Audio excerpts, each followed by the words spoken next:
Teachers are teaching in a particular place at a particular time for particular people. It's not just that you teach math, which you do. You teach math to students, and those students live in a particular neighborhood, in a particular community.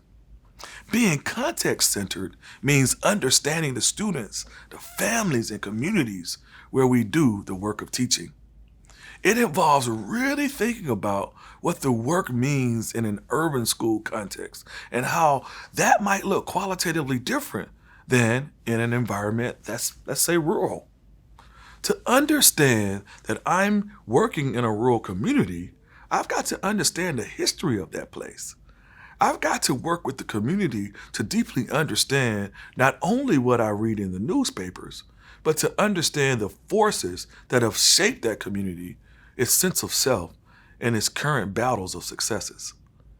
In our curriculum, we've got to find ways of weaving where students come from and where they're living and what they care about and what's going on in their communities into math, science, or social studies. A context-neutral approach imagines that math is math, biology is biology, and Shakespeare is Shakespeare in the same way everywhere. It says that in my classroom, you leave that outside world at the door, and we just do math or we just do iambic pentameter.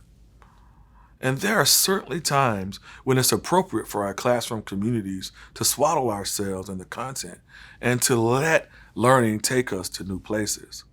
But when your young people leave that school, those four walls, and they walk home, what are they walking home to and through? How do their lives and experiences and communities outside of school affect how they learn and what they learn inside of school? Learning about and celebrating the art, culture, and strategies of resilience that come from communities can be a powerful way to show students that you assign value to where they come from. As we delve deeper into the layers of culture and community that make up students' homes and families, we find ways to connect with them, to support them, grow their capacity for learning, and to create schools that build and strengthen those communities.